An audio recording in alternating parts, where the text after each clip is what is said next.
Olá, começando mais um Jura Pod, ao meu lado Gabriel Foguinho. Fala, Foguinho. Vamos nessa, Jura. Mais um dia. Mais um dia? Tamo junto.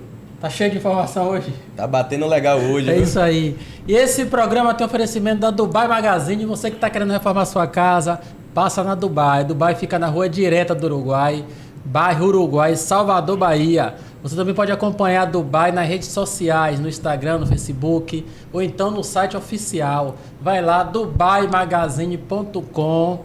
Vai lá e descubra várias informações que tem lá, inclusive oferta, pagamento. E tem uma novidade. Quem comprar acima de R$500, frete grátis para todo o Brasil. Quantos itens, Passa lá, 40 mil itens a Dubai. Eita, loja estourada. Tem de agulha, só não tem avião, o restante tudo tem. Lá tem ferramenta, tem cama, mesa e banho. Você que está querendo trocar tudo da sua casa, passa na Dubai e confere. E tem a novidade, nosso último convidado aqui, você falou sobre o evento que ia ter no Armazém Convention. Tufi. Alô, meu amigo Tufi. Dia 2, tamo junto, hein? O homem lançou a festa, Dia 2/9, lá é Pagode Me Leva. Com quem, Jura? Péricles e Escandurras. Tô colado, meu amigo Tufi. Quem quiser os ingressos aí, vai no Simpla, vai lá, se informa. Você também pode se informar nas redes sociais do Armazém Convention. Vai lá, procura, busca, que vai ser showzaço. Estacionamento, segurança, tudo tranquilo, dentro do Parque Shopping. Vamos nessa, galera. Não pode esquecer, essa festa é dia 2 de setembro, mas antes tem a festa do dia 5, com a Harmonia do Samba e Timbalada. Timbalada, é... Foguinho tá sabendo tudo, né? Tá sabendo Tô tudo. acompanhado, tô na agenda aqui. O homem é barqueiro ali. Tô colado com meu amigo Tufi. E hoje nosso convidado aqui, um grande amigo aqui, Silva Neto. Seja bem-vindo, Silva Neto. Muito obrigado, Jura. Obrigado, Gabriel Foguinho. Uma alegria estar aqui com vocês, participando do Jura Pod. Esse programa aqui é interativo, que fala de política, que fala de eventos culturais, que fala da cidade de Lauro de Freitas e que fala da toda a Bahia. É uma honra estar aqui com vocês. Silva Neto, você além de ser... A gente trouxe você aqui para conhecer um pouco sua vida. Você que é militante aí, você veio, além de fisioterapeuta, você foi ex-prefeito de Araci por 2 mandatos. Queria que você iniciasse contando um pouquinho essa trajetória, esse seu início político. Olha, eu ingressei na política em 2010, mas na verdade já venho de uma história mais longa com meu pai. Meu pai ingressou na política lá no ano de 82, eu nasci em 81, 82 meu pai já era vereador. Então com 1 ano de idade eu já via o giro da política dentro de casa e no caso dele foram praticamente 40 anos aí ininterruptos fazendo política, o que deixou para nós um grande legado de aprendizado, de luta, de militância, e de momentos também que alguns enfrentamentos de algumas dificuldades foram bem determinantes para tudo que a gente conseguiu aprender. Em 2010 eu fui candidato a deputado estadual. Naquela oportunidade a ideia, na verdade, era credenciar o nome para ser candidato a prefeito em Araci. Deu muito certo, fui bem votado em 2010 na cidade de Araci e fiquei credenciado para ser candidato pela oposição em 2012. Me elegi prefeito aos 31 anos, fui reeleito aos 35, foi a primeira reeleição da história de Araci em 2016 e agora em 2020 nós tivemos êxito na sucessão também, elegemos a nossa ex-vice-prefeita, que é Keinha, junto com ela Gilmara, hoje a atual vice-prefeita do município de Araci. Desde o final do mandato venho caminhando num projeto de pré-candidatura a deputado estadual pelo PDT, que é o partido onde iniciei, onde tenho formação política, o partido no qual milito há muito tempo, faço parte do diretório estadual do PDT na Bahia. E agora esse projeto está se desenvolvendo, tanto aqui em Lauro como em diversas outras cidades e regiões na Bahia, onde nós temos buscado pessoas que abracem essa ideia de uma nova política e de um novo jeito de compor a ideia do Legislativo baiano. Eu tive a oportunidade de conhecer Araci e eu fiquei meio que encantado, de certa forma, com a história de seu pai. Sim. Zé da For. Zé da For. Que o pessoal tem muito respeito ao nome dele e consideração, né? Isso Zé da For é uma... Eu sou suspeito em falar porque eu sou filho dele. Mas Zé da For é uma lenda na história de Araci, por que não dizer também na Bahia. É um homem que tem uma origem humilde, que começou realmente de baixo, que saiu da sua terra aos 16 anos de idade, analfabeto, tentando a vida, acabou chegando em Jequié, por ali constituiu uma formação educacional, uma formação empresarial, ganhou um nome, o nome dele se estabeleceu na cidade de Jequié, o nome de Zé da Fó. E Zé da Fó, eu lembro que ele falava assim, que eu cheguei em Jequié aos 16 anos, analfabeto, dormindo em banco de jardim. E depois de muito pouco tempo, eu era empresário, sócio de um dos empresários mais bem-sucedidos da época, que era Valdomiro Borges, pai do ex-governador César Borges, e professor da maior escola pública de Jequié, que é o Instituto Educacional Regis Pacheco, famoso IERP em Jequié. Posteriormente, ele ingressa na vida política no município de Araci. Na verdade, ele gostava de dizer que a primeira posição política que ele ocupou não tinha sido de vereador, mas sim a de diretor do CEMOB, que é a maior escola que tem pública no município de Araci até hoje. E acredito que aquele cargo equivaleria a uma posição de secretário de Educação, se nós compararmos com a realidade de hoje. E desde então ele veio militando na vida pública e sempre muito associado, sempre muito próximo da realidade de pessoas mais humildes em Araci. Da Fó era conhecido em Araci como o pai dos pobres, como uma pessoa que sempre recebia as pessoas mais humildes em sua casa, que abraçava as crianças, que conversava com os idosos, que sentava com os pais e mães de família para ouvir suas dificuldades, que gostava de ajudar as pessoas, um espírito muito forte, muito bondoso, e que, graças a Deus, criou um legado político que é realmente muito relevante para Araci, muito bonito para Araci, para toda a Bahia. E, pessoalmente, eu posso dizer que sou um herdeiro desse legado, apesar de ter o meu jeito específico de fazer a política, de enxergar outra a política, geração. uma outra geração, outro molde de realizar o processo, mas com certeza com essa grande referência enquanto algo essencial, tanto para a minha vida pessoal como para a minha vida de político também. Silva Neto, você que foi prefeito por 2 vezes, conhece bem a questão municipal, já militou na UPB, foi vice-presidente da UPB, então você conhece de fato essas necessidades do interior baiano, da carência, né? Imagino eu, você vai me contar aí. Mas minha dúvida é o seguinte, esse projeto Silva Neto, que hoje você vem como pré-candidato a deputado, é um projeto para a sua região, ali a região cisaleira, a região de Araci, ou você está pensando Bahia, você está pensando algo de... Olha, ou o mesmo projeto de 2012? Não, o projeto é Bahia, com certeza. O projeto é para o Estado, o projeto é para a gente expandir o que conseguimos realizar em Araci, que trouxe um padrão de êxito importante. O projeto é para fortalecer o municipalismo, que é uma bandeira hoje muito pouco difundida ainda, de forma mais ampla e que tem um alcance e que ainda não dispõe de um alcance popular. Quando você fala de municipalismo, você falou da minha posição na UPB.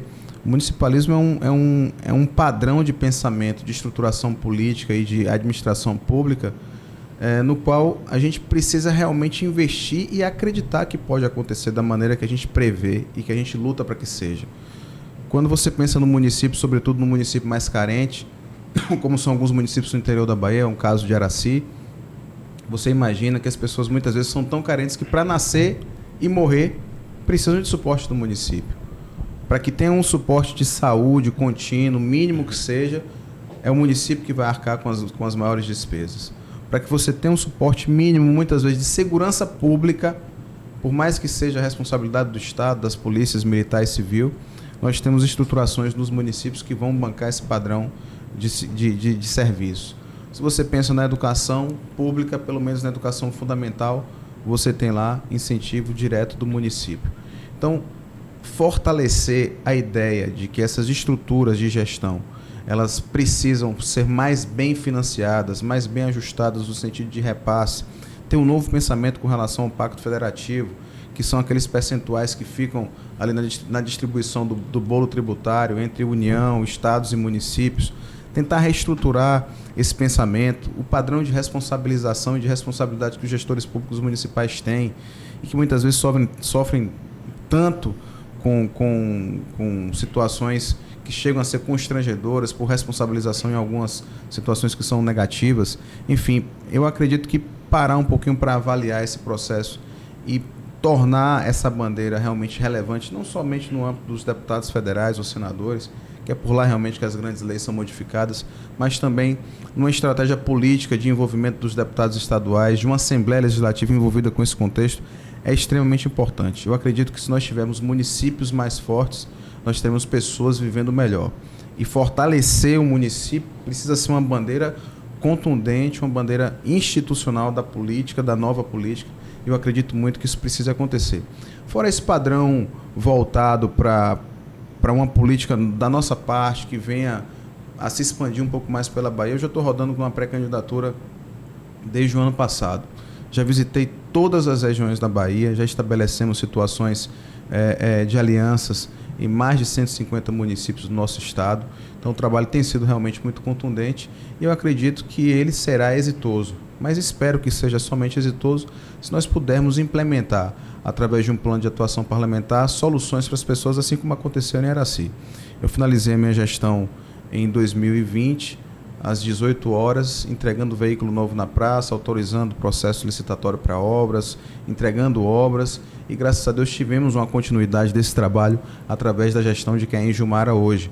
E espero que todas as transformações que foram realmente contundentes para Araci, que garantiram uma grande aprovação, a maior aprovação da história do município no final de uma gestão, eu espero que a gente consiga trazer um pouco desse aspecto de como fazer essa política, de como realizar um processo de indicações, de ações do governo do estado, para que a vida do povo da Bahia melhore.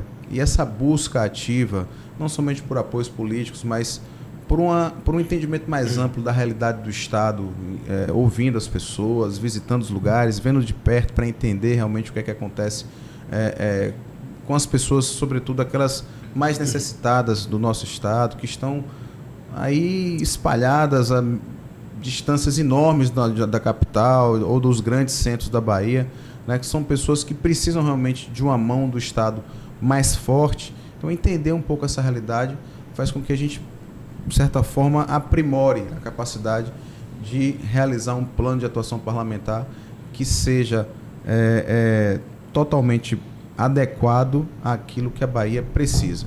É isso que eu tenho feito e acredito que nós alcançaremos um bom resultado através desse trabalho. Imagina. Silvio, você falando em visitar várias cidades, aí, vários municípios, nós temos 417 municípios e uma grande parte desses municípios aí tem essa característica idêntica ou próxima a Araci. E você foi um prefeito que tudo indica que foi bastante atuante, por isso que você foi reeleito, né? Que quebrou até a hegemonia lá, que nunca tinha acontecido antes. Eu queria que você falasse um pouquinho do período que você foi prefeito, do primeiro e do segundo mandato e as suas dificuldades. Olha, gestão pública municipal é uma função de risco. Eu costumo dizer que função de prefeito é função de risco, não é fácil. É algo em que você precisa se adequar e trabalhar muito e, naturalmente, está sujeito a responsabilidades e responsabilizações que podem ser muito complicadas para a vida de qualquer pessoa. Eu enfrentei muitas dificuldades, como todos os prefeitos enfrentam no dia a dia, uma realidade em que você tem gente batendo na sua porta às 5 horas da manhã porque tem uma necessidade, porque padece de uma situação difícil. Uma realidade em que você encontra situações financeiras nos municípios que são delicadas. Uma realidade onde você precisa implementar políticas públicas que, de certa forma, atendam os anseios e as necessidades essenciais da população. E uma realidade onde você precisa também ter uma conversação muito apropriada com os servidores públicos, até porque são eles que fazem a máquina realmente girar e os serviços acontecerem da maneira que a população precisa. Enfrentei esse processo desde o ano de 2013 e lhe digo que 2013 foi o ano mais difícil desse primeiro mandato, porque foi um ano em que todas aquelas expectativas acerca do que você quer fazer, muitas vezes são frustradas. Todo mundo que pensa em ser prefeito, que tem boa vontade, que quer fazer o bem pelo seu povo, que quer ver a sociedade se transformar. Você encontrou a prefeitura arrumada ou... Eu não tive nenhum processo de transição, para que você tenha ideia. Eu encontrei toneladas e toneladas de lixo na rua. Encontrei um município que tinha escolas com o pior IDEB da Bahia. Encontrei um hospital sem equipamento, sem medicamento. Encontrei PSFs, os quais ainda estavam funcionando em péssimas condições. Encontrei uma cidade onde as crianças não podiam botar o pé na rua na nossa periferia porque pisavam em esgoto e iam adoecer. Essa é a realidade que eu encontrei em De Araci. uma população de... População de aproximadamente 60 mil habitantes, quase 60 mil habitantes, entre 55 e 60 mil habitantes. Em uma cidade com mais de 1.500 km² de área, com muitos povoados na zona rural, com 4 distritos grandiosos, a mais de 30 quilômetros de distância da sede do município cada um, e com povoados a quase 70, 80 quilômetros de distância, alguns que ficam a essa distância da sede do município de Araci. Desigualdade no próprio município já existe. Enorme. Agora enorme. eu pergunto até, Silvana, eu fico a imaginar o que um jovem de 31 anos, com uma vida estruturada financeiramente, uma vida arrumada, uma formação de fisioterapeuta, poderia tomar outros rumos, mas o que esse jovem encantou para entrar, né, numa candidatura dessa, né? Olha, muita gente me fala sobre isso, Gabriel, e aí é engraçado porque todo mundo pensa que meu pai falou para entrar na política. Meu pai foi um sujeito, assim, muito político, muito politizado, que estudava política, que estudava as ideologias, que tinha seus pensamentos, a sua filosofia de vida e também na política. E até eu acredito eu que por conta disso ele nunca quis me forçar a fazer nada na vida. Ele sempre me permitiu fazer as minhas escolhas e sempre me respeitou muito nesse sentido. Tanto que eu tive a minha formação, como você bem falou, busquei primeiro organizar a minha vida pessoal nesse sentido, ter uma independência de qualquer aspecto que fosse, para que eu pudesse me estruturar enquanto ser humano, enquanto pai de família, enquanto profissional. Eu sou um apaixonado pela fisioterapia. A fisioterapia é a minha profissão. Tenho muito orgulho de ser fisioterapeuta. Milito hoje por causas da nossa categoria. Isso é algo que para mim é muito importante, que me deixa muito orgulhoso por estar na política também lutando pelos fisioterapeutas. E te digo que ingressar na política foi algo que surgiu no ano de 2009 como uma vontade realmente muito contundente de prover para mim o entendimento de que eu precisava, de certa forma, não chegar lá na frente frustrado por não ter feito algo. Eu não posso dizer que meu pai não me influenciou. Eu posso lhe dizer que ele, com certeza, não me forçou, não me pediu, não me direcionou, de certa forma, de maneira abrupta a tomar uma decisão como essa. Mas é lógico que você vê uma pessoa que você admira, que você se sente inspirado por ela do seu lado, realizar um trabalho, ter sonhos e viver algo, e de certa forma ainda não ter concluído alguns processos dentro desse trabalho na política, como era o caso do meu pai, me motivou bastante. E aí eu pensei, olha, eu vou fazer algo aqui agora, para que amanhã eu não fique me perguntando por que eu não fiz. E te digo que quando eu entrei, é como aquele povo fala, tomou a cachaça da política, não perde mais o vício. E aí você vai embora, vai tocando, vai fazendo, vai realizando.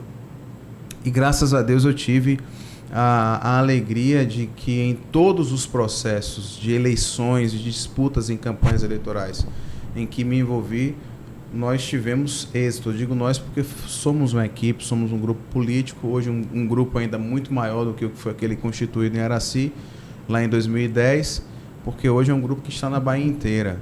E eu acredito que nós fomos muito exitosos em todos os processos nos quais nos envolvemos. Mas, sobretudo, fomos exitosos na gestão. Nós conseguimos transformar a cidade de Araci. E quem é de Araci, que porventura esteja nos acompanhando nesse momento, sabe o que nós realizamos naquela cidade, sabe o que nós fizemos, sabe o que nós promovemos. Como eu falei agora aqui há pouco, eu herdei uma cidade que tinha o pior IDEB da Bahia em algumas escolas. Sim. E entreguei uma cidade que tem o IDEB que mais cresceu na nossa região. Entreguei uma cidade que tinha uma das 5 melhores educações infantis da região cisaleira, que é a região onde nós estamos, que é composta hoje por aproximadamente 20 municípios. Eu encontrei uma cidade onde as crianças voltavam mais cedo para casa porque não tinha merenda na escola. E finalizei os meus 8 anos, graças a Deus, sem deixar faltar merenda na escola e nem por conta disso deixar de ter aula. Eu encontrei uma cidade totalmente desestruturada no contexto da saúde. Entreguei uma cidade com 13 novas unidades de PSF funcionando, das que eu construí, fora as que já existiam. Entreguei uma cidade com um hospital equipado. Entreguei uma cidade com uma UPA funcionando, com um SAMU funcionando. Isso nunca tinha acontecido em Araci. Eu encontrei uma cidade onde, como eu falei bem agora há pouco, um enorme número de ruas sem esgotamento sanitário. entreguei uma cidade onde nós realizamos mais de 20 quilômetros lineares de esgotamento sanitário com recursos próprios, onde nós realizamos em todos os bairros obras de pavimentação, onde nós levamos o asfalto para a cidade, que deixou a cidade mais embelezada, o centro da cidade mais bonito, mais transitável, mais aprazível, mais atrativo para o comércio. Eu encontrei uma cidade onde a gestão não conversava com as associações, não tinha conversações com os membros da agricultura familiar. Entreguei uma cidade onde nós entregamos associações mais produtivas, pessoas que tinham mais condições de trabalhar e de comercializar seus produtos. Sim, e até você falando em associação em questão de merenda escolar, a gente goza aí da questão do PENAI, do PAA, que até fortalece essas associações de fornecer a merenda escolar. Com certeza. Associações que hoje fornecem merenda escolar, que produzem os produtos da agricultura familiar e que podem comercializar por conta desses projetos que já existem. Eu encontrei uma cidade onde jovens, meninos e meninas precisavam ficar na beira da pista, lá Araci cortada pela BR-116, para pegar carona com desconhecidos, com caminhoneiros. Nada contra quem esteja transitando na pista, mas você imagine um filho ou uma filha seu com idade de 16, 17, 18, 20 anos, tendo que pegar carona com um desconhecido para poder estudar. E eu entreguei uma cidade onde nós fazemos transporte universitário gratuito para quase 500 pessoas por dia. Uma cidade que deu oportunidade a quase 3 mil jovens em curso de capacitação profissional na área de pedreiro, de eletricista, de calçadista, de confeitaria, de cabeleireiro, de recepcionista, e pessoas que puderam investir em suas carreiras, sobretudo jovens, e puderam empreender através daquilo que aprenderam gratuitamente através da ação da prefeitura. Uma cidade que proporcionou estágio remunerado para jovens no turno oposto dos seus estudos. E alguns deles estão até hoje trabalhando na gestão, porque demonstraram capacidade naquilo que realizavam. Então, uma cidade que passou a se olhar, a se enxergar de um jeito diferente, por conta de uma nova política mesmo, de um jeito diferenciado de enfrentar a realidade, a dureza da gestão, porque a gestão pública ela é dura. Quem faz parte do processo de condução de gestão pública sabe que não é fácil executar as ações em que você tem que responder uma lei de responsabilidade fiscal, você tem que se ajustar às realidades financeiras do município. Todo e qualquer município do interior, sobretudo aqueles que não sobrevivem apenas através dos repasses do governo federal e do governo do estado e que não dispõem de uma captação de recurso própria, todos eles sofrem para pagar a folha. E é uma realidade de Araci. Então, esse manejo da gestão ele é muito difícil. E é por isso, justamente por conta disso, que você encontra dificuldades em gestões no interior, porque, poxa, por que será que aquela prefeitura não realiza a obra? Tem prefeitura que não tem condição de pagar o salário de um engenheiro. Sim. Tem prefeitura que não tem capacidade de pagar a assessoria de um advogado, de uma contabilidade, porque fica caro para a prefeitura, porque não consegue captar, porque já tem uma folha dos servidores efetivos, uma série de questões. Eu encontrei assim uma cilada administrativa com relação ao concurso realizado em 2011, que não foi fácil. A gestão anterior à minha convocou aproximadamente 300 pessoas, faltando 3 dias para finalizar um mandato, contrariando o artigo 42 da Lei de Responsabilidade Fiscal. E nós estivemos submetidos a isso. Então foram várias situações, várias nuances que nós enfrentamos ao longo dessas 2 gestões que nos fizeram amadurecer bastante, de certa forma, criar ainda mais força e coragem para enfrentar problemas. Senhor Neto, essa prática que o prefeito anterior fez para você, chamando 300 concursados, é uma forma. Eu não ganhei, mas vou botar uma pedra no caminho do. É o famoso cavalo de Troia. Foi bem por aí. E lhe digo uma coisa: eu sou um desses concursados. Eu sou concursado em Araci como fisioterapeuta, passei em 2º lugar no concurso. Sim. Posteriormente, eu convoquei pessoas a depender da necessidade. Mas não havia a necessidade, naquele momento, de você inserir no entendimento individual de cada pessoa que foi ali convocada a ideia de que no dia 1º de janeiro de 2013 elas teriam que estar todas trabalhando pela prefeitura, porque não havia essa necessidade naquele momento. Sim. Qualquer atuação que fosse responsável naquele momento, ela se ajustaria a uma necessidade do município que o próprio gestor o próximo gestor, no caso que seria eu, iria entender quais eram as necessidades. Ninguém deixaria de ser convocado, até porque muitas pessoas foram. Mas isso gerou uma celeuma jurídica, um desgaste, um momento de muita confusão no município. Mas que eu te digo uma coisa, eu sou muito grato porque nós superamos tudo, conseguimos nos ajustar. Quem teve que entrar como servidor do município entrou, quem não teve que não entrar, não entrou, quem teve que entrar por convocação entrou, quem teve que entrar pela justiça entrou, e o município está lá funcionando.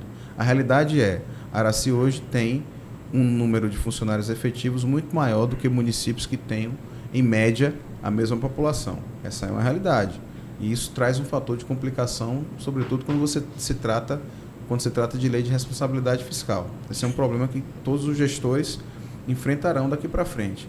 Mas, de qualquer sorte, como eu falei, o padrão de amadurecimento, de fortalecimento, de vontade de encarar o problema diante de todas essas, entre aspas, armadilhas que foram deixadas e de todas as questões contundentes voltadas a um processo de oposição política também que ocorreu, todos eles foram muito, de certa forma, importantes para que essa maturidade política, administrativa, ela acontecesse e me trouxessem até aqui hoje. Hoje eu sou ex-prefeito do município de Araci, sou o primeiro prefeito reeleito na história daquele município e consegui fazer uma sucessão onde nós elegemos a nossa ex-vice-prefeita e, além dela, 11 de 15 vereadores na nossa base, sendo 8 no nosso partido, finalizando a gestão com mais de 80% de aprovação popular.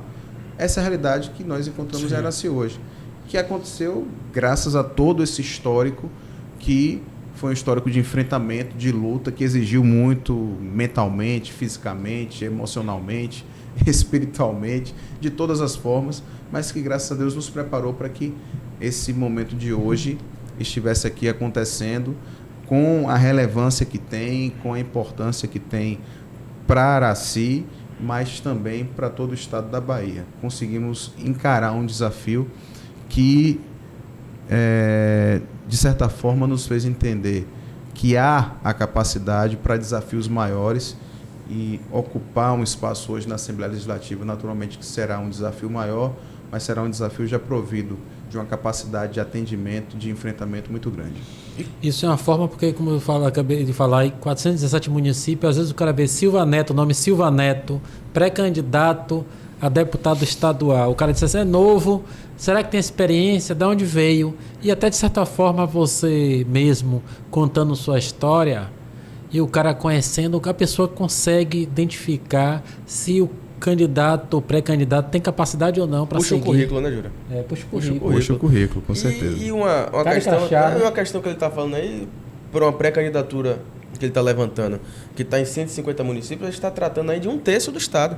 Justamente. Hoje você está encaminhando. Quero saber como é que ele está aguentando, Jura. Gasolina R$8, ele está rodando esse estado todo. Tem dia que a gente vai de bicicleta. De Laura para Salvador, que eu estou em Salvador, é pertinho, dá para vir de bike. Ajude a gente se chegar lá nessa assembleia, pelo amor de Deus. A gasolina tá cruel mesmo, a gasolina, né? Demais. Não tá permitindo fazer campanha, não. Tá difícil para todo mundo. Eu acredito que o grande impacto, na verdade, seja também para os políticos. Logicamente que sim, fazem parte da população. Político é gente como todo mundo, sim. Tem despesa como todo mundo tem adoece como todo mundo adoece, passa por dificuldades como todo mundo passa. Mas quando a gente encara uma realidade como essa, no país como o Brasil, que é um país que produz petróleo, muitas questões começam a, de certa forma, vir à cabeça. Qual é o problema do combustível estar com preço tão alto? Qual é a realidade? É o ICMS do Estado? É a questão da refinaria? É porque o petróleo vai ser beneficiado em tal lugar e depois volta como um produto, praticamente um produto importado? Qual é a realidade do petróleo do país hoje?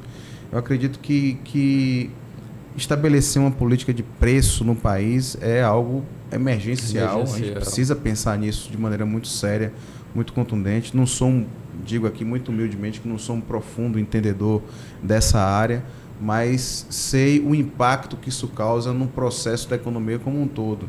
E quando a gente pensa dessa forma, a gente sabe que quem mais sofre são as pessoas mais carentes. Porque quando sobe o preço da gasolina, não é só o preço da gasolina que sobe, o preço da comida também sobe. Tudo. Só não sobe o salário. De hipótese alguma.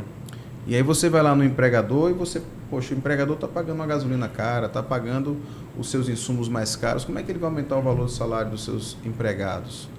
E como é que os nossos empregados vão poder comprar o pão de cada dia, vão poder se manter, vão poder viver com dignidade?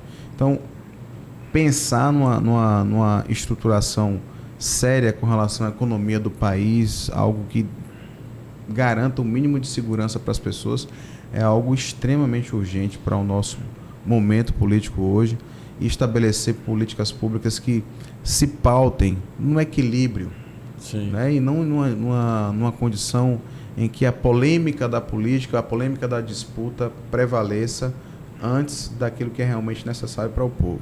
Eu acredito que estamos, num momento difícil para o país, mas é um momento difícil para as pessoas mais humildes no país. 1º de janeiro restabelecer esperança para essas pessoas. 1º de janeiro não é só mudar os candidatos, os políticos estão aí, sim, é uma nova ideia, né?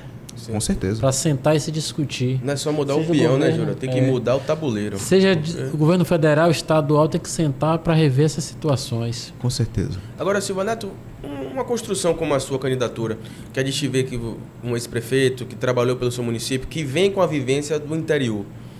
Agora, quando você traz essa pré-candidatura para cidades como a capital, como cidades que têm uma realidade que a gente vê e acha que é diferente, como cidades da região metropolitana de Salvador e tal, que a gente pensa que é uma situação diferente de quem vive à margem, de que tal, mas eu acredito que na sua andança você acha que o problema e os questionamentos são os mesmos ou não?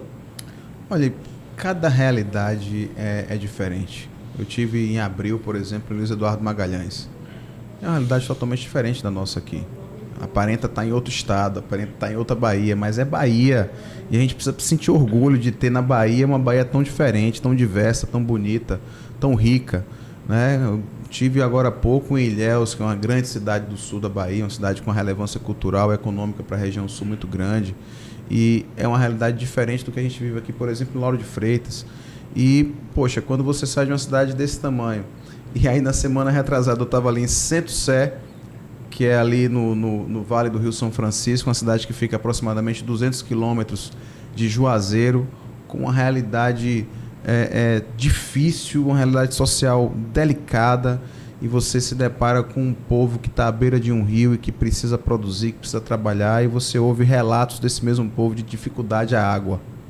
Sim. Aí você pensa numa Bahia que precisa ser realmente estruturada, que precisa realmente ser repensada em diversos aspectos. Não que não já haja políticas públicas acontecendo nesse sentido, mas que precisam se ampliar, que precisam crescer, que precisam mudar mais a vida do povo baiano e que precisam se interar justamente com essa realidade de maneira mais fina. Você vem aqui em Lauro, você tem a situação dos estudantes que não tem a meia passagem, você tem a situação do trânsito, que é uma dificuldade que todo mundo enfrenta aqui, que não é só Lauro, Salvador é da mesma forma, você chega ali em Feira de Santana é do mesmo jeito. Então, os grandes centros com as suas dificuldades de grandes centros, com as suas ansiedades de grandes centros, e o interior que está lá pequenininho, que está distante muitas vezes e até esquecido, né? Gritando também por algo que é essencial. As pessoas querem água. Eu te falei agora há pouco aqui que tinha escolas com pior IDEB na cidade de Araci, antes da nossa gestão. As crianças precisavam comer na escola para conseguir aprender. Poxa, a gente está falando de algo que é essencial. Se nós estivéssemos há alguns anos-luz à frente, vivendo num país totalmente estruturado, a gente tem um Brasil onde acredito que mais de 50% da população não tem acesso a saneamento básico. Então é um país, é uma nação que tem dimensões continentais, que tem potenciais de riquezas aí, que são gigantescos. A Bahia não é diferente disso. Você tem vinho sendo produzido na Bahia de qualidade. Sim. Tem vinícolas ali no Vale do Rio São Francisco que produzem vinho de qualidade. Quem imaginou isso há pouco tempo atrás? Isso não existia há pouco tempo atrás. Né? Você tem café de qualidade disputando aí com cafés internacionais e ganhando prêmios. Então, é uma Bahia produtiva, uma Bahia forte. É uma Bahia que tem uma pecuária que é forte. É uma Bahia que tem um turismo que é diferenciado, que eu acredito que eu já estive em outros estados no Brasil, no Nordeste, no Sudeste, e digo para você, não é puxando a brasa para a sardinha do baiano não, mas aqui é diferente, é melhor, é mais forte, é mais bonito. E a gente precisa acreditar nisso, nessa diversidade da Bahia, e entender essa diversidade como algo que precisa ser aproveitado para gerar riqueza e oportunidade para os baianos. E entender que implementar política pública nesse sentido de gerar riqueza, de gerar renda, de gerar oportunidade, de gerar esperança para as pessoas é missão de político. É por aqui que as coisas acontecem. E é justamente por isso que a gente precisa começar a inserir na cabeça de quem é mais jovem, na cabeça de quem está um pouco desesperançoso com a política, de que todas as vezes que nós permitimos, nós nos permitimos, de certa forma, infectar por um pensamento de que na política só tem um que não presta, só tem gente desonesta, só tem gente corrupta, a gente vai acabar afastando as boas pessoas da política e não vai ficar nenhum espaço vazio por aqui. Se as pessoas boas se afastam, as que não são boas vão ocupar lugares importantes. Correto. E eu vejo que a Bahia, não só a Bahia, mas o Brasil inteiro, precisa muito de boas pessoas trabalhando, lutando para a política acontecer da maneira que tem que ser, produzindo, construindo uma nova política que se paute de qualquer lado, de direita, de esquerda, de centro, não importa, mas que sejam boas pessoas. Você pessoas acredita bem numa intencionadas. renovação alta da Assembleia? Que geralmente sempre se especula em período eleitoral que a Assembleia no máximo se renova 30%, 20%. Existem sempre essas especulações, dessas renovações nas cadeiras da Assembleia. Eu espero que não tenhamos apenas novos deputados, mas um novo espírito de trabalho pelo baiano, pessoas que estejam ali escaladas com vontade de encarar desafios que possam ser contundentes e que possam ser realmente relevantes para o povo da Bahia. Conheço muito bons deputados estaduais, não tenho, logicamente, conhecimento com todos, mas conheço caras que são muito bons, que são sérios, que trabalham, que conseguiram alcançar resultados importantes, que merecem continuar deputados pela Bahia, da mesma forma que alguns outros não irão continuar. Eu espero ser um dos 63. Quero muito, estou lutando por isso. Mas quero ser deputado para alcançar resultados tão relevantes como alcancei por Araci e ainda maiores. E espero que isso ocorra da melhor maneira possível e que esse projeto se construa com a participação direta do povo baiano, com toda a diversidade que esse povo tem, com toda a grandeza que a Bahia tem e a relevância que a Bahia tem para o Brasil e para o mundo. Você fala em questão que algumas questões têm que ser política, mas a gente fica olhando, quando a gente fala em política e fala em atender a população, a gente vê que hoje em 2022 o pessoal está clamando ainda por uma cisterna, né? Querendo água. Não tem água, o cara diz assim, eu preciso de uma cisterna. Aí eu ouvi uma reportagem recentemente em uma grande mídia que ele faz uma comparação de 2010 até 2019.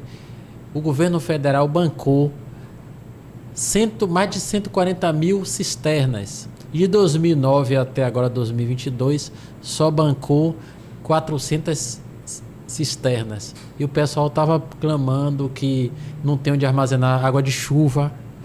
Então essa é a grande realidade. Você, às vezes o político vai buscar o voto em uma região dessa, quando chega lá vê uma região sofrida. Verdade. Acho que até nas placas também, não só água, Jura, mas a gente vê hoje em placa de açougue vendendo hoje carcaça de frango e carcaça do gado, o que seja. O osso hoje ganhou a prateleira do açougue, né? Verdade. Olha, eu lhe digo com a experiência de quem é do sertão. Araci é uma cidade do sertão, cidade seca, cidade com dificuldade nesse aspecto de recursos hídricos. Nas minhas 2 gestões, nós conseguimos, através de políticas públicas e de parceria com o governo do estado e o governo federal, instalar em Araci aproximadamente 8 mil cisternas. Te digo que antes da minha gestão isso não tinha acontecido num volume tão grandioso. Fizemos uma série de outros investimentos no sentido de implementar sistemas de abastecimento de água e, através do governo federal, em parceria com o governo do estado, foi implantada a 3ª etapa de um sistema de abastecimento de água chamado Araci Norte, que passou a atender aí dentro de Araci aproximadamente 50 comunidades, e com um aporte de abastecimento de água para cerca de 15 a 20 mil pessoas. Eu te digo que o volume de investimento foi gigantesco, grandioso, sério. E isso trouxe um impacto muito importante para quem vive nessas regiões de zona rural de Araci. Quando você lida com uma dificuldade tão essencial, e mesmo diante de uma dificuldade tão essencial, você se vê na necessidade de pensar em melhorar a qualidade da educação, em melhorar a qualidade da formação dos jovens, em evitar que jovens se misturem com a criminalidade, em evitar que os jovens, de certa forma, se insiram no caminho das drogas, você vê o tamanho do desafio. Vou voltar a dar o exemplo da escola. As crianças iam embora para casa antes da aula acabar porque não tinha merenda na escola, porque faltava merenda na escola, frequentemente. Como você pensa que você vai conseguir fazer as crianças aprenderem se elas não vão para a escola? Eu cheguei numa comunidade em 2013, no município de Araci, que fica a 72 quilômetros da sede, povoado chamado Campo Grande. Falando nisso, Araci é uma cidade territorialmente extensa, né? Extensa, são 1.500 km² de área, mais de 1.500. E como fazer uma cobertura dessa? Pois é, tem lugar que é muito maior ainda, é uma loucura. Lá onde fez é 58. 58 quilômetros. Pois é, Araci são 1.500. Então imagine, eu cheguei nessa comunidade e tinha lá um bebedouro para as crianças beberem, usarem aquela água. A água era dessa cor aqui, ó. Eu perguntei se estavam servindo suco de tamarindo para as crianças. Não é água. Aí você pensa, poxa, com que tipo de realidade eu estou lidando e o que é que eu tenho que transformar? Até você mudar a cor dessa água para essa aqui e ela ficar incolor, que é a natureza da água, dá trabalho. Sim. Tem investimento, você tem que colocar recursos, você tem que ter coragem de buscar gente que queira fazer as coisas. Não é fácil. Mas isso vai gerando resultados sociais, resultados estruturais que são importantes. Essas mudanças essenciais da estrutura a qual as pessoas têm acesso, isso vai gerando outras mudanças e um padrão de comportamento nas pessoas de se sentirem no direito de ter mais esperança. E aí elas apostam mais, elas arriscam mais, elas estudam mais, elas trabalham mais. Mas nós ainda vivemos num Brasil, numa Bahia, em que a realidade para muita gente é de enfrentar uma água dessa cor, é de enfrentar uma falta de água, é de enfrentar uma falta do mínimo necessário para que haja um acesso a uma condição básica de trabalhar, de sobreviver. E infelizmente, todas essas grandes mudanças que estão ocorrendo hoje no processo da nossa economia, elas têm atingido muito drasticamente essas pessoas. Nós temos visto uma realidade social no Brasil de pessoas mais pobres, de pessoas voltando a uma condição de miséria. Isso precisa ser modificado, isso é um trabalho da política, é lógico que envolve a sociedade civil organizada, envolve os grandes empresários, envolve as pessoas que vão investir no país, mas é uma função de Estado, é uma função de governos. E nós precisamos estabelecer estruturas políticas no entorno desses governos, seja ele governo federal, governos estaduais, governos municipais, que garantam segurança. Poderes legislativos atrelados a essas estruturas, que tenham pessoas sensíveis a essa realidade no Brasil, na Bahia, para que a gente possa promover as mudanças que são necessárias. Isso vai acontecer agora, precisa acontecer. Porque se não acontecer, nós sofreremos um colapso socioeconômico no país em pouco tempo. É uma realidade dura de se enfrentar. E eu espero muito contribuir com aquilo que posso fazer, com o que entendo que esteja ao meu alcance, de repente buscando, como eu disse agora há pouco, ações que foram realizadas em Araci como um exemplo, como um padrão norteador de experiência que possa nos ajudar, e tenho muita esperança de que nós possamos ver o Brasil respirando novos ares, a Bahia se restabelecendo, se reconstruindo também através desses novos ares do Brasil, com uma política realmente mais sensível. Porque consciente, Jura, todo mundo é. Sim. Eu sou consciente de que tem uma criança que está ali no sinal e que infelizmente está tendo que estar no sinal para pedir algo para alguém, porque não tem como estar em casa, não tem um suporte social. Mas eu sou sensível a isso de verdade. Eu estou trabalhando para que isso se modifique, eu me esforço verdadeiramente para que essa realidade se transforme. Eu sou consciente de que eu tenho pessoas lá em Centro-Sé, na beira do rio, que me reclamaram, que me disseram que tem dificuldade de acesso à água potável. Na beira do Rio São Francisco, pô. Sim. Então, eu sou sensível a mudar essa realidade. Os nossos políticos precisam ser sensíveis. Eu não estou julgando o que ainda não se conseguiu fazer, não estou, de certa forma, dizendo que quem está hoje no comando nessas cidades ou no estado não esteja de olho nisso, não esteja atento a essas questões. Mas nós precisamos de mais pessoas mais sensíveis dentro da política, praticando isso de verdade e fazendo essa realidade ser algo que a gente veja como algo que precisa ser realmente modificado. E como convencer uma população que de certa forma que vê um político hoje, um discurso político hoje que não acredita, que já está cansada do mesmo discurso, como um cara jovem, como uma candidatura sua, como primeira a deputado, como você convencer esse eleitorado a crer nesse discurso da mudança, da renovação, que você não é mais um a estar ali na porta dele? Olha, eu acredito que todo e qualquer processo na vida, ele começa com uma palavra. O que é que um político poderá oferecer num processo como esse? Nós estamos aqui há poucos dias de uma eleição. O que é que um político pode ofertar ao seu povo inicialmente, a não ser a sua palavra? Eu tenho a minha palavra e tenho o que eu já fiz. Eu tenho um exemplo do que eu realizei. Tem um espelho aí. Eu tenho pessoas que poderiam não ter acreditado em mim lá atrás, há 10 anos atrás, em 2012, mas que resolveram acreditar e que o resultado desse crédito foi uma cidade transformada. Eu tenho isso a ofertar. Eu tenho a minha impressão acerca do que eu estou vendo hoje no meu estado, que vai realizar na minha cabeça e dentro de uma equipe nossa um plano de atuação parlamentar que oferece soluções, que oferece ideias, que oferece uma condição transformadora para a Bahia.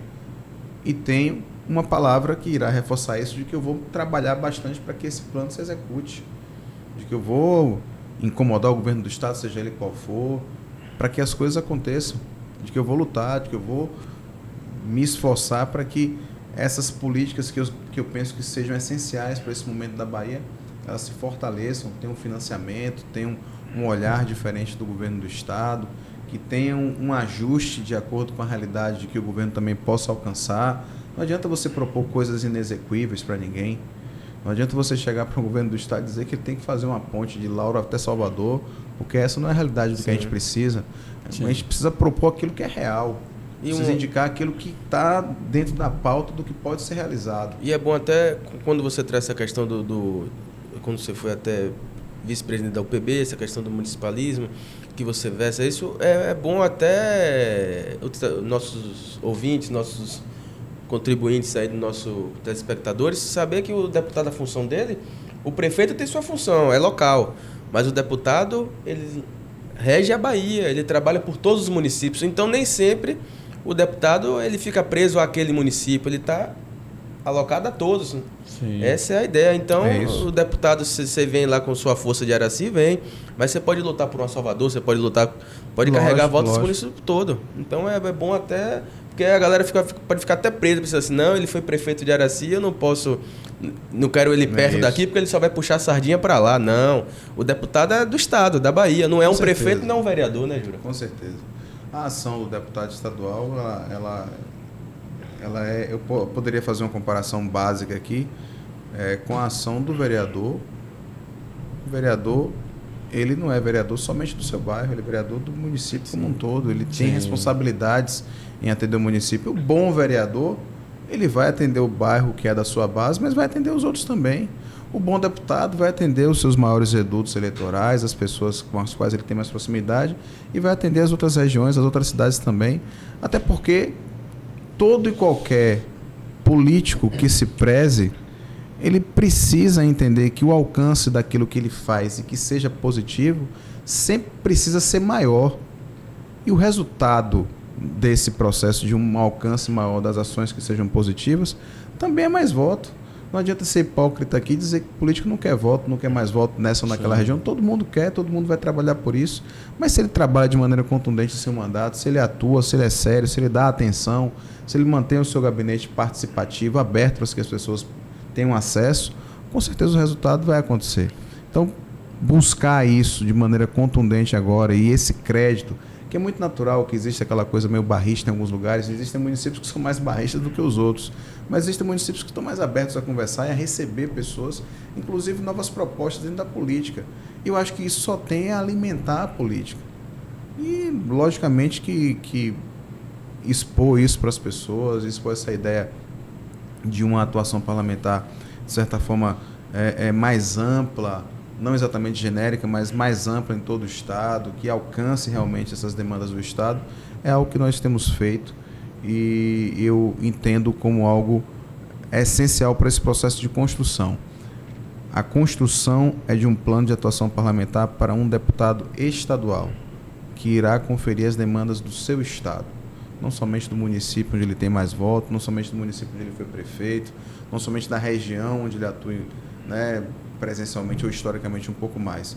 Eu tive a oportunidade de ser vice-presidente da UPB e tive a oportunidade de lidar e conversar com vários prefeitos de vários municípios, de várias regiões, ouvir as suas realidades, ouvir e entender quais as semelhanças e diferenças que existiam com a minha própria gestão, entender um pouco mais dos seus enfrentamentos, me sensibilizar também com as dores dele. Então, a gente vê prefeito, ainda hoje vê prefeito sofrendo um bocado para encarar as dificuldades de seus municípios e, de certa forma, aprender um pouco mais sobre essa Bahia, que é extremamente vasta, diversa, como a gente já comentou aqui agora há pouco. Silvio Neto, você falando da UPB, para quem não conhece, a UPB é a União dos Prefeitos da Bahia, é a questão, o objetivo da UPB, você que foi prefeito, é fechar em bloco para cobrar do governo estadual e federal algumas demandas que não chega...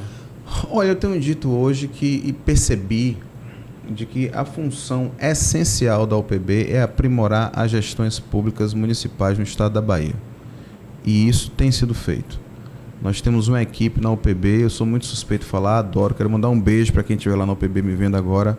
As pessoas que estão lá me ensinaram muito a fazer gestão pública de qualidade e ensinam a quem quer aprender a fazer gestão pública de qualidade. Quem está dentro da UPB hoje são pessoas, são profissionais que têm uma intimidade histórica com as gestões públicas municipais e que têm um entendimento pleno sobre o municipalismo. E são pessoas que estão ali para dar suporte aos prefeitos, aos secretários municipais, a implementar algumas ações também de cobrança com relação ao governo do Estado, ao governo federal, a todas as pautas que sejam municipalistas e que sejam coletivas. A essência do municipalismo é entender de que as pessoas vivem nos municípios. Quando alguém pergunta para você onde é que você mora, você fala, eu moro na Bahia? Não, eu moro em Lauro de Freitas, eu moro em Salvador, eu moro em Araci, sim, eu moro em Feira de Santana, eu moro em Vitória da Conquista, eu moro em Jequié, eu moro em Sobradinho, eu moro em Centro Sé, eu moro em Juazeiro. É o seu município, é a sua naturalidade. Então, esse entendimento dentro de um aspecto político e compreendendo um ente federado que é tão intimamente ligado às pessoas, é a ideia de que nós precisamos fortalecer essa rede para que o município tenha plena capacidade de atender as demandas dos seus cidadãos. Nos lugares pequenos, deu a dor de barriga, vai na porta do prefeito 5 horas da manhã e acha ele lá. Nos lugares maiores, você acha o secretário, você acha alguém que esteja ali na frente da estrutura de atendimento municipal. Essa é a realidade. Quem atende é o município. A primeira instância de atendimento ao cidadão é o município. Então, por que não fortalecer essa instância de atendimento? Por que não estruturar melhor? Por que não atender melhor a sua capacidade de financiamento?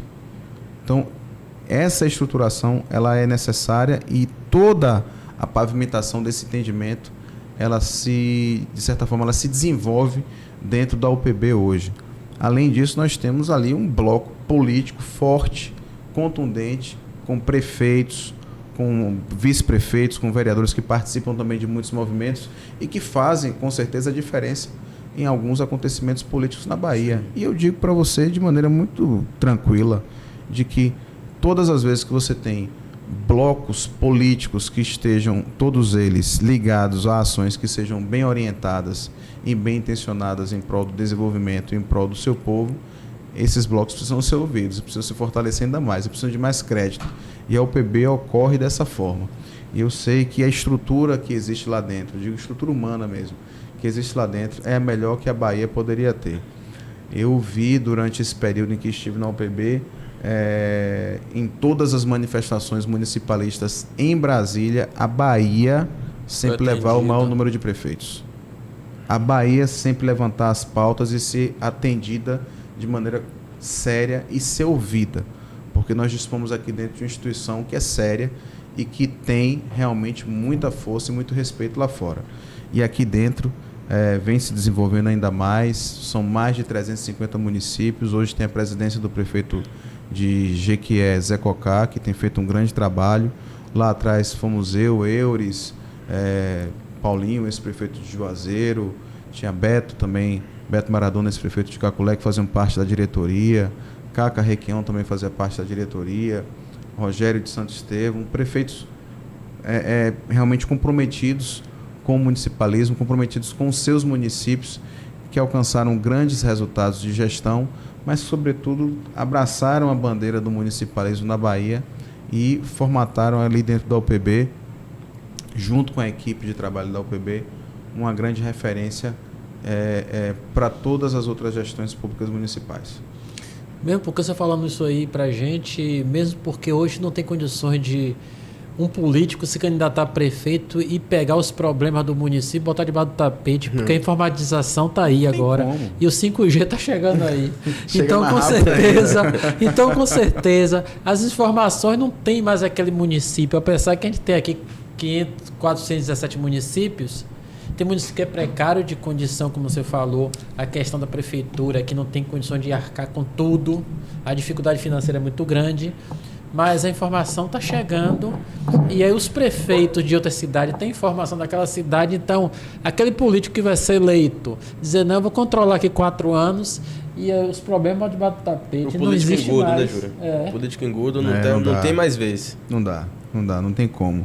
Na verdade, o acesso à informação ele é algo de um poder de democracia muito grande. Não tem porquê, já que se prega tanto a tão falada transparência, as coisas não estarem realmente transparentes. As pessoas precisam ter acesso. Vai lá procurar quem quer, vai questionar quem quer, vai denunciar quem acha que entende, quem tem parâmetro para isso. E todo processo jurídico, você é advogado, sabe muito bem que tem direito à ampla defesa. Se alguém fez alguma coisa de errado, tem que pagar por isso. Tem que responder. Mas ter essa tranquilidade com relação à transparência é algo que eu entendo por essencial e te digo, nós ainda não temos uma política estabelecida de pessoas, de uma maneira geral, buscando informações acerca das gestões públicas. São pouquíssimas as pessoas que vão lá, que se aprofundam, que vão no Diário Oficial, sim, que procuram saber o que está acontecendo, que procuram entender qual é a realidade. Eu fazia questão, por exemplo, Júlio, de chegar em algumas reuniões de associação em Araci e perguntar assim, vocês sabem quanto custa uma unidade de PSF na zona rural, a 40 quilômetros da sede do município, por mês? Vocês têm ideia de quanto de financiamento do governo federal e do governo do estado essa unidade recebe? As pessoas não têm essa consciência. Quanto vem do governo estadual, federal unidade, e do município? É isso, uma unidade de PSF, uma unidade sim, básica de saúde. Ela recebe pouco mais de R$10 mil por mês do governo federal. Por parte do governo do estado, quando tem saúde bucal, pouco mais de R$3 mil. Como é que você custeia uma unidade como essa? Sim. Só colocar um médico nessa unidade já vai. Já foi o recurso todo. E várias outras ações de políticas públicas, sejam elas na área de saúde, nas áreas sociais. Quanto custa? Quanto em média por aluno, por dia? Em média, por aluno por dia, um município recebe para manter a merenda escolar? Por aluno por dia, em média, a gente recebe 52 centavos. Até quando eu era prefeito. Com 52 centavos você consegue manter uma merenda escolar de qualidade? Só no quem paga a contrapartida? Que R$1 eram 7 pães, que isso já tem... Não é? Poxa, são informações básicas de gestão que não chegam não chegam para a população e que são enfrentamentos que os gestores públicos têm no dia a dia. Né? Da mesma forma, você tem gastos exorbitantes com outras coisas que também não são interessantes e cada um que vai justificar os seus gastos, que vai justificar aquilo que entenda que seja interessante para fazer no município ou não. E fora a receita local, né? Fora Porque eu a receita imagino local. um problema que você deve ter enfrentado muito no município como Araci, é a questão da arrecadação com o IPTU. Eu imagino que... Dificuldade enorme. Dificuldade Cidade enorme, principalmente pobre, no município uma pobre. cidade pobre não Mas tem principalmente condições. pensando no município que tem ainda hoje grande parte dos seus imóveis em situações irregulares. Então é uma realidade que os municípios do interior enfrentam. Mas quando a gente fala em georreferenciamento, que é para você tratar esse assunto, é um tipo de trabalho, de ação, de execução caríssimo. Sim. E que ainda os municípios não têm capacidade de arcar. E hoje vem o financeiramente. PDDM e diz que os municípios têm que se adequar e o prefeito pode até ser acusado por improbidade administrativa se não cumprir. Mas é isso. Então, essa necessidade, inclusive, de conversação das gestões públicas municipais também com os órgãos de controle externo, tribunais de conta, Ministério Público. CGU, Ministério Público, Polícia Federal. Precisa haver diálogo. Não adianta simplesmente chegar, apontar e dizer que está errado e mandar condenar e mandar prender, sem que haja um entendimento. Eu não quero aqui interferir de maneira nenhuma, nem diria isso jamais, na autoridade de qualquer órgão desse. Mas eu acredito que precisa haver diálogo, interação, primeiro, antes da tomada de qualquer medida que seja relevantemente dura. E que se precisar tomar, que seja tomada. Que as pessoas que estejam erradas, que sejam punidas. E o nenhum problema também com que a gente relação ainda a tem isso. um quarto poder, que é a mídia, que também... Então, todos esses enfrentamentos são enfrentamentos de prefeito. Por isso que eu falo que a função de prefeito é uma função de altíssimo risco. Muito risco. Muitas vezes você pega alguém que está lá de mau humor, que está numa situação, né, em que a própria mídia, de certa forma, influencia, né, uma pressão e uma decisão talvez não muito adequada. Pega um jogador ocorra. midiático, ele aí caneta para Uma calça jeans, né, Júlia? Dormiu. Pois é, então... Mas você teve algum problema com suas contas? Você fechou seu mandato? Eu tive problemas com contas relacionadas exclusivamente a questões de índice de pessoal.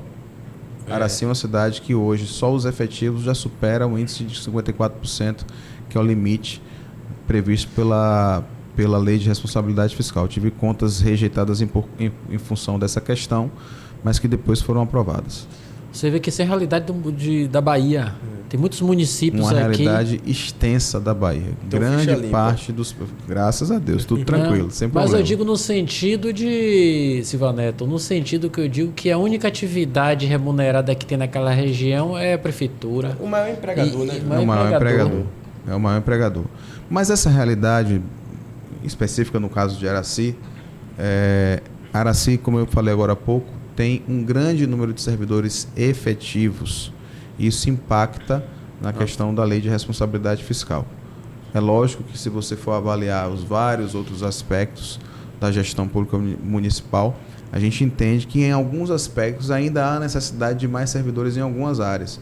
Por isso que existem outras contratações, terceirizações de serviço. Sim. Mas o número de servidores efetivos é um número impactante para o contexto da Lei de Responsabilidade Fiscal e que, de certa forma, quando você vai fazer as outras contratações para atender as demais demandas, essa questão de índice de pessoal, que é o grande vilão de todo mundo, aí acaba impactando bastante no caso de Araci e de outros municípios que tenham o mesmo padrão de comportamento fiscal. Você disse nesse instante que em 2012 muita gente não acreditou em você, mas você veio em 2012, aí foi eleito para o primeiro mandato, segundo mandato, e você elegeu Queinha, né? Queinha, a prefeita atual. E a oposição agora já disse que você é o cara de lá de Araci ou ainda continua? Ou que diz que você não vai ser deputado? Não, rapaz, eu tenho uma brincadeira que eu faço com relação à oposição lá em Araci. Eu respeito muito os meus opositores. Primeiro, eu tenho muito respeito. Eu não respeito e não subestimo nenhum opositor. Mas é feita uma brincadeira lá de vez em quando com essa questão da oposição, principalmente daqueles que são mais polêmicos. A gente fala assim, olha, todas as vezes que esses caras falam que vai chover, pode esperar que no outro dia tem um sol raiando muito forte. E se eles falarem que amanhã vai ser um dia de tomar um sol, de fazer um bronze, pode esperar, pode botar a capa de chuva que vai chover. Sim. Então, é lógico que tem pessoas que em Araci vão nos acompanhar, vão trabalhar conosco, vão lutar para que haja essa eleição, estão torcendo por isso. E lógico que há quem oponha. E, de certa forma, a oposição ela traz uma energia para o processo porque ela te dá vontade de lutar mais. Todas as vezes que alguém ficar te falando amém o tempo inteiro, você fica acomodado. Você tem que ter alguém que te dê porrada para você também. Hoje praticamente tem. Para também querer trabalhar. 3 mandatos, não desmerecendo a prefeita, mas eu digo assim: foi reeleito hegemonia, né? Quebrou a hegemonia, primeiro e segundo, e ainda conseguiu eleger a sucessora. Pois é. E ainda tá achando tempo pra malhar, viu, Jura? Que eu tô olhando aqui que o homem gosta de uma academia, viu? De vez em quando, rapaz. Vai lá, Jura tem um estúdio de academia em casa. Ah, poxa, eu vou marcar um dia pra ir lá no estúdio de Jura. Aí, tá tudo certo. Silva Neto, e aí o projeto pra frente agora, pré-candidato a deputado estadual, Silva Neto vem, qual é a bandeira que Silva Neto levanta e quer seguir em frente? Olha, Júlio, existem muitas bandeiras, a gente falou aqui de vários aspectos, né, sobre a Bahia, sobre o municipalismo, sobre uma série de outras questões. Eu sou profissional de saúde. Uma das bandeiras realmente contundentes que irei levantar é a bandeira da saúde. E não simplesmente nesse processo de assistencialismo, mas sobretudo imaginando de que nós precisamos regionalizar verdadeiramente a saúde na Bahia. E o que é que significa regionalizar? A Bahia é um estado extenso que tem aí dimensões de alguns países, maior do que alguns países, inclusive alguns países europeus. E quando nós imaginamos que temos uma cidade como, por exemplo, Juazeiro, a quase 800, 600 quilômetros de Salvador. Sim, é isso mesmo. Se nós imaginarmos de que todas as demandas que podem, de certa forma, impactar aquela região com relação à saúde serão atendidas por lá, você não terão demandas de pessoas que saem de lá para cá. E não vai sufocar o sistema por aqui. Nós temos ali a minha região, que é a região cisaleira. Tá? Aqui é pouco mais de 200 quilômetros de Salvador, cidade de Araci. Tem outras cidades que estão a uma distância um pouco maior. E a região cisaleira é uma região composta ali por aproximadamente 20 municípios que, em grande maioria, sufocam o sistema de saúde em Feira de Santana ou em Salvador. Se nós tivermos um hospital regional no Cisal que seja capaz de atender as demandas dessas pessoas, muito bem estruturado, com um sistema de saúde adequado, não somente o hospital, mas tanto os hospitais municipais, como UPAs, como o sistema do SAMU, como a própria integração com a atenção básica nos PSFs, consiga garantir um fechamento do atendimento a essas demandas, nós teremos uma região fechada que a cada vez mais vai sufocar menos Salvador, Feira de Santana. Diminui o custo para o município também de transporte. Diminui o custo para o município de transporte, o custo para o estado de logística, e você evita um sufocamento de outras unidades. É lógico que o investimento é muito grande. Houve investimentos muito importantes e extremamente contundentes no período da pandemia.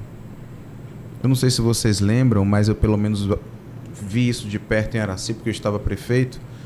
O tempo para você regular um paciente era muito menor do que é hoje, não é? Você conseguia transferir os pacientes. Mas ainda é um problema. Agravou, pediu, saiu. Sim. Em menos de 24 horas, em menos de 12 horas, você já tinha uma vaga ali determinada. Por quê? Porque existia mais leitos, porque existia um sistema de logística de transporte muito grande. É lógico que aquilo demandou um investimento muito grande também por parte do Estado. Mas quando nós pensarmos em regionalizar a saúde verdadeiramente, e nós termos cada região dessa Bahia totalmente estruturada com um sistema que seja competente, que seja compatível com a realidade do povo, você vai ter um sufocamento menor nos grandes centros e vai ter pessoas precisando viajar menos grandes distâncias para serem atendidas.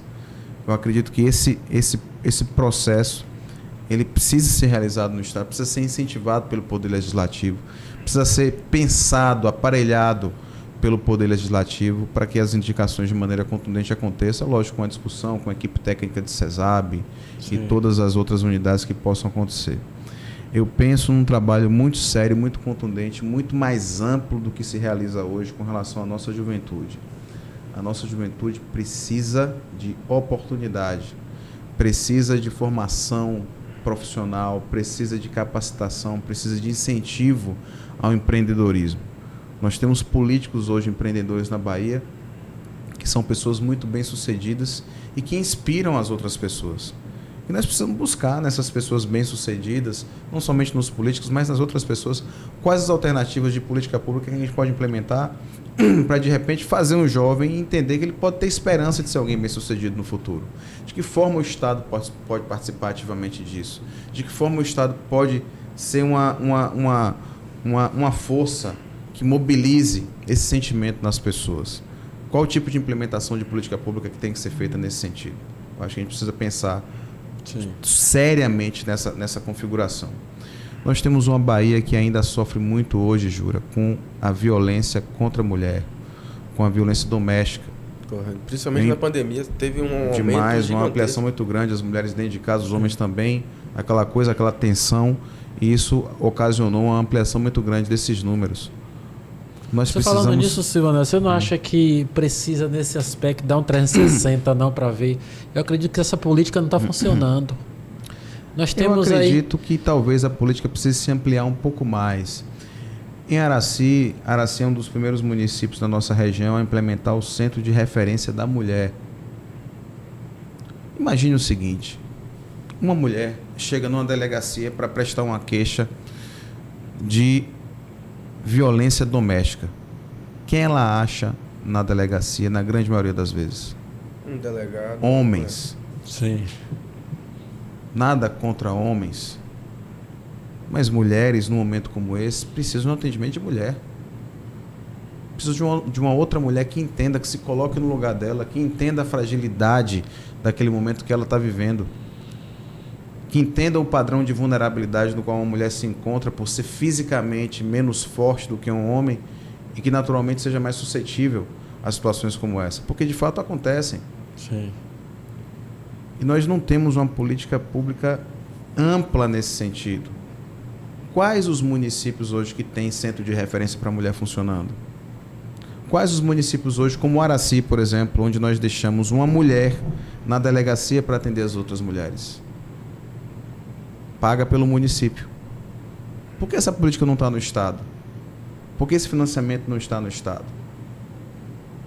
É lógico que tem que haver interação com os municípios, que tem a coparticipação, que tem aquela questão, né, da própria estruturação do que significa a segurança pública, dos convênios. Isso é muito natural, fui prefeito, passei por isso. Mas instituir políticas públicas mais relevantes nesse sentido para as mulheres na Bahia é urgente. Os números que nós estamos vendo hoje na Bahia, nesse sentido, ainda são números contundentes. E que não são a realidade exclusiva da Bahia, são a realidade do Brasil. Sim. Mas nós precisamos ter também políticos homens mobilizados nesse sentido, sensíveis a essa causa, de defender a política pública para as mulheres, porque eu digo para você hoje que é muito constrangedor, é muito feio você ver um país que tem uma marca nesse sentido. No Brasil hoje, infelizmente, está acontecendo isso. E eu, como homem, sou muito sincero que me sinto muito mal. E como político ainda mais.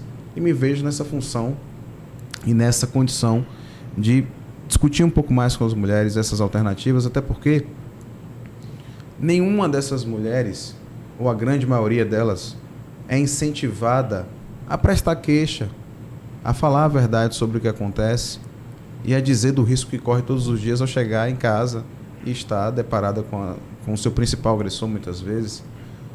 Nenhuma dessas meninas que de repente namora com um troglodita desses aí, imagina que vai ser coagida, vai ser constrangida, vai ser maltratada por alguém que deveria dar carinho para ela. Sim. Então, essa é uma realidade que, por um constrangimento, por uma questão cultural, a gente precisa modificar esse aspecto, encorajar as mulheres a denunciarem e a mobilizar, na verdade, ações duras de Estado contra esses agressores. Não é algo simples de fazer, mas precisa ser uma proposta de uma discussão mais ampla, mais extensa, mas que já tenha algumas construções prévias aí de atuação. Eu acredito que centro de referência da mulher e uma condição mínima de nós termos mulheres em todas as delegacias na Bahia para atenderem outras mulheres é algo extremamente urgente que a gente precisa implementar e uma política que precisa crescer hoje na Bahia. Nós temos uma Bahia aí, Jura, que ainda requer mais investimentos na geração de emprego e renda. Sim. Nós temos aí algumas movimentações que já ocorrem na Secretaria de Desenvolvimento Econômico, algumas ações no sentido de criar incentivos à instalação de novas empresas, mas eu vejo ainda uma Bahia que precisa imprimir mais investimento no empreendedor. É lógico que quando a gente leva uma indústria, que quando a gente leva uma fábrica para uma cidade, isso é importante, é relevante demais. Eu moro num município que tem 60 anos mais de 60 anos de emancipação política, quase 60 mil habitantes, e que não dispõe ainda de uma grande fábrica. Eu lutei por isso quando fui prefeito, fui para São Paulo, fui para Rio Grande do Sul, visitei empresas, tentei de todo jeito levar alguém para Araci, até a gente construindo galpão. Infelizmente isso não aconteceu. Alguns municípios tiveram uma sorte diferente da nossa e tem hoje essas indústrias instaladas, mas nós ainda precisamos investir mais em políticas que gerem mais empreendedores. Pessoas que pensem, que olhem para uma realidade e que possam transformar aquilo ali em uma oportunidade de geração de emprego e renda, em geração de riqueza para seus locais. E isso é algo que eu vejo muito atrelado à nossa juventude. Sim, era isso a pauta que eu ia entrar, porque Araci hoje, né, eu imagino uma cidade dessa que tenha muitos jovens pensantes lá, que acabam se perdendo esse talento. Porque a gente tem, eu penso assim, né? A gente tem jovens que gostariam muito de voltar para trabalhar na sua terra. Sim. Se formar engenheiro agrônomo, o que seja, e levar esse conhecimento para a sua cidade e gerar ali uma cooperativa, gerar alguma coisa que fomentasse a economia do município. Mas como fazer isso? Com que fortalecimento? Como? A gente via muito antigamente o Banco do Nordeste, o BNDES, investindo muito nesse setor agrícola, nesse setor, e a gente viu muito essa perca. Tal, implementos que eram entregues em máquinas e tal. A gente tinha antigamente uma associação, era simples, era fácil você hoje em dia ter uma associação que tem um trator agrícola, né, com implementos para ela fazer o arado, para fazer as coisas. Mas a gente está voltando ao tempo, eu acho que os jegues estão se aposentando, saindo da aposentadoria, para retornar para esse arado. Estão ficando mais caros.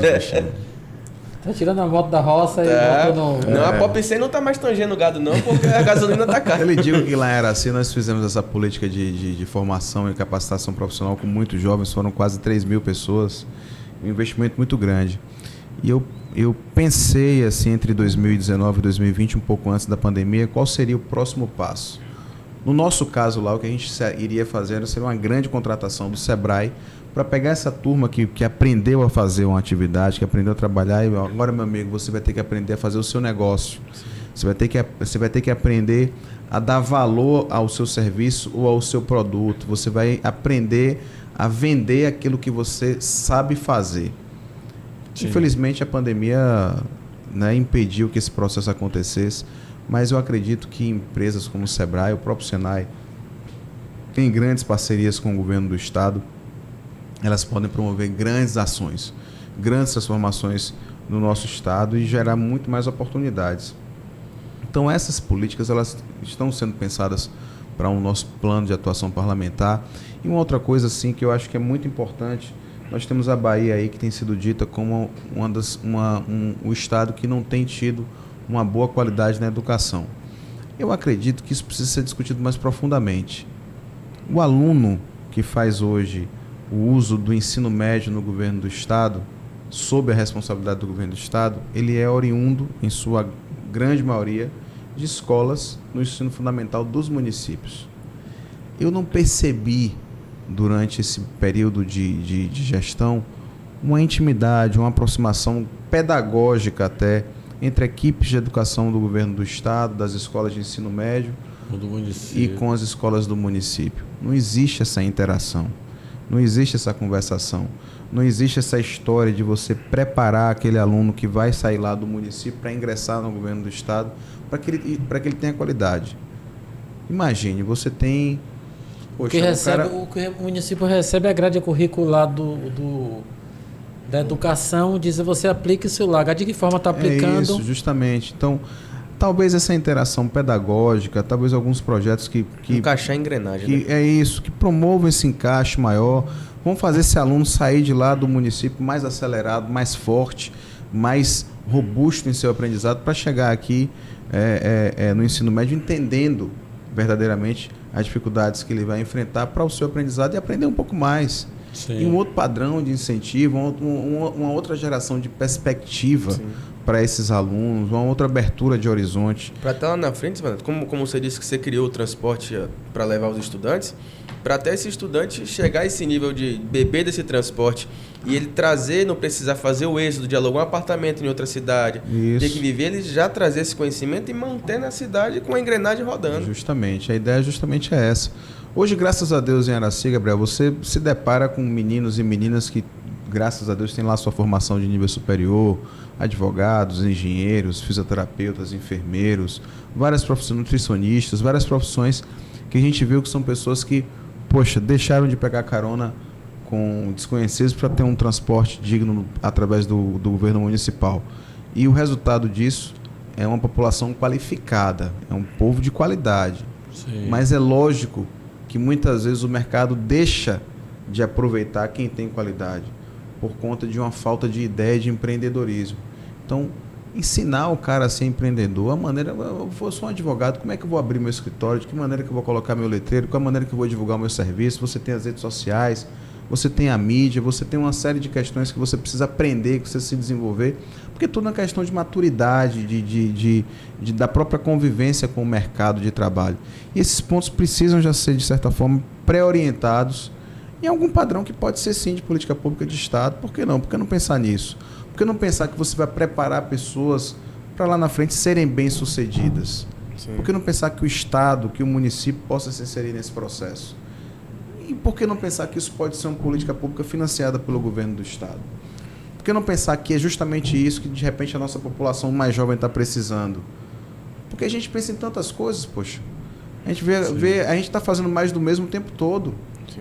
Então, por que não botar um oxigênio diferente em algo que pode ser realmente novo, inovador e pegar um menino ali, uma menina de 20 e poucos anos e dizer, rapaz, pensa pense desse jeito aqui. Imagina você está aí na sua formação, você está se qualificando, você está fazendo algum curso técnico, inclusive pelo Estado. Mas vamos pensar aqui como é que você vai Não formar entrar uma no mercado exceção, de né? trabalho. Formar uma rotina. Justamente. Então, eu acredito que a gente tem alternativas para isso, para pensar esse aspecto também na educação e, de certa forma, aprimorar o desejo pelo aprendizado. É importante cuidar disso, né? E é chato você ver a Bahia sendo classificada de uma maneira ruim nesse aspecto que é tão relevante para o nosso Estado e para toda e qualquer nação, mas eu acredito que a gente precisa se inteirar um pouco mais entre os entes aí para que as coisas ocorram de maneira mais ampla e mais positiva, mais resolutiva para o nosso Estado.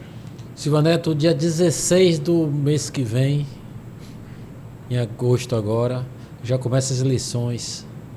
E você já passou em quantos municípios aí? Dos 417, deu uma boa caminhada. Não me pergunta coisa difícil. Já gastou uns 4 pneus, já gastou? Rapaz, no mínimo por aí, meu irmão. Fora o sapato, fora a sola de sapato, muitos lugares. Eu já visitei bem mais de 100 municípios. Sim. Nós andamos muito, caminhamos muito e vamos visitar todo mundo agora de novo. E tá cansada? Nem um pouco, nem um pouco. 45 dias passa rápido. Todo gás para visitar, para andar e com toda a energia, logicamente pedindo muita força para Deus para poder fazer essa caminhada, muita proteção divina, para poder levar uma mensagem positiva, digna para as pessoas e trazer delas também uma ideia daquilo que a gente precisa fazer para concluir um processo de melhoria de qualidade de vida do nosso povo. E onde eu chego, eu vou lhe falar, viu? Eu não conhecia Araci não, mas onde você chega, você encontra alguém de Araci, o nome de Araci. e vou lhe falar, você tem Araci um produto bom, porque eu já tive a oportunidade, Júlio, de ir em uns 3 lugares, umas 3 festas e encontrar um som lá famoso de Araci, que eu descobri que era de Araci. Eu fiz, rapaz, que som bom. Eu não vou entrar nesse mérito aqui, é muito pessoal. Vou até mandar um abraço, viu, para o Luciano do Sistema Som. Sistema Som. A gente tá chegando no final do nosso Jurapod aí. Faça suas considerações aí, fica à vontade. O Jura, afinal é sempre agradecer, na verdade, né? Eu sou sempre muito grato por tudo, por todas as oportunidades que tenho tido na minha vida. Lhe confesso que, poxa, há 15 anos, a gente está em 2022, 15 anos atrás, 14 anos atrás, uma das últimas coisas que eu pensava na vida é em ser político. Não que eu não quisesse, ou que eu não... Não é isso, mas eu estava distante dessa ideia, né? E pouco tempo depois eu ingressei na política e, graças a Deus, hoje tenho muito orgulho dessa função. Acredito que a função do político seja realmente uma função muito árdua, mas é uma função extremamente necessária e essencial para a sociedade. E a gente precisa colocar oxigênio novo na política do Brasil. E eu me sinto nessa atribuição hoje.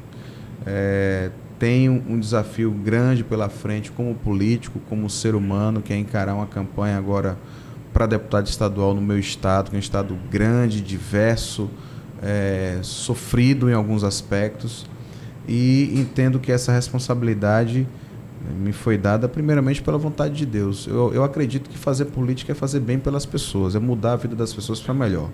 Eu entendo que o político precisa manter viva a esperança das pessoas. É nisso que eu acredito verdadeiramente, é o que eu tenho feito e espero contar com as melhores pessoas, e agradeço muito a Deus pelas pessoas que já têm ao meu lado hoje, mas espero contar com as melhores pessoas para que isso realmente seja possível. O que eu aprendi e verdadeiramente aprendi durante esse período em que fui prefeito durante 8 anos em Araci é de que não existe condição nenhuma de se fazer política sozinho. Ninguém faz. Quem disser que faz está mentindo. É grupo, né? Não existe. Política você precisa naturalmente motivar e inspirar pessoas para que a referência daquilo que você queira fazer seja realmente uma referência. E até de construir algo... novos políticos, né? Com certeza. Para que a referência daquilo que você deseja fazer seja realmente algo que as pessoas vejam também como delas. E eu espero muito, diante dessa história, que ainda é muito breve, nós temos aí grandes políticos na Bahia, pessoas que já têm uma história de muito tempo. Eu tenho apenas 12 anos de caminhada na vida pública, mas espero que essa história ela cresça, permaneça durante mais tempo, mas sempre buscando, pautando aquilo que esteja diretamente ligado à melhoria de qualidade de vida do povo que represento. Quero muito alcançar esse objetivo que está sendo apresentado para mim agora, mas só quero alcançar se eu realmente me ver como alguém que seja capaz de fazer isso. E tenho certeza de que lá na frente a decisão do povo e de Deus é o que vai organizar as coisas. E se sendo assim da vontade dele, sendo da vontade do povo baiano que eu ocupe uma cadeira na Assembleia Legislativa, buscarei contribuir com o máximo de esforço. Nunca fui um político de fazer promessas, de fazer compromissos, de falar, olha, se for assim eu faço isso, se for assado eu faço aquilo. Busquei, ao longo da minha trajetória, sempre garantir de que minha palavra fosse honrada, mas também sempre busquei realizar compromissos que estivessem ao alcance da minha possibilidade, da minha força de trabalho. E isso é algo que carrego até hoje e que espero carregar daqui para frente. Vem dizer da For? Com certeza, vem dele. É o conselho? Vem dele. E, assim, mais uma vez agradeço aqui a você, a Gabriel, a equipe que está aqui conosco, sim, por essa receptividade, por esse carinho. Quero aqui pedir licença para mandar um abraço para meu amigo Joélio Araújo, meu amigo Denilson, Cláudio, pode falar o sobrenome? Não vou falar não, né? Luiz Paulo, Tia Valda, sacerdote. Sacerdote é uma coisa aqui com relação a sacerdote. Sacerdote é o cara mais cheiroso de Lauro de Freitas. E ele me disse que quem fabrica o perfume dele é ele mesmo. Eu estou esperando. Ele me disse que vai conseguir para mim 100 ml desse perfume. Falei, poxa, bicho, se eu conseguir 100 ml desse perfume... Tem que convidar ele já para botar a produção em Araci. Não, tá tudo a fábrica certo. Chegando. Pois é, vamos ver se essa fábrica... Não, do jeito que aquele cara é cheiroso, bicho, eu acho que não vai faltar quem queira comprar. Eu acho que a Ari tá usando o perfume hoje. Então deve ser. Tá, é verdade. Chegou ali no elevador, rapaz, o negócio... Realmente eu lembrei do nosso amigo sacerdote. Vou dar um abraço especial para ele, nosso amigo Isaías, Ana Cleide, Adriana do Bronze, nossa turma, Kekeu, né? Nossa amiga também. Enfim, tantas pessoas que estiveram... Esse Cláudio é quem que você falou? Cláudio é Cláudio. Cláudio é Cláudio. Não vamos por aí, não. Cláudio é Cláudio. Nem pense. Né? Mas mandar um abraço para essa turma toda nossa que tem nos recebido com tanto carinho aqui em Lauro, que tem feito essa caminhada por aqui também ser extremamente leve, prazerosa. Mandar um abraço grande para todos e dizer que vamos continuar lutando, batalhando para que a nossa Bahia seja um lugar melhor para se viver. Silva Neto, obrigado por sua presença, Obrigado. por ter aceito o nosso convite. A honra é minha. E sucesso na sua caminhada. Que no dia 2 de outubro, dê Silva Neto lá. Amém. E será que a gente vai fazer a entrevista depois do dia 2 com... Você está convidado, viu? Com o deputado de mandato? Como deputado Vai ser uma estadual. honra. Com o diploma certeza. na mão? Com certeza. Vamos chegar aqui, botar o diploma aqui, bem estampado. Obrigado, Silva. Obrigado. Boa Valeu, irmão, sorte. obrigado. Tchau, você que ficou até agora. Obrigado, até o próximo Jura Pod. Valeu, galera. Até a próxima. Valeu.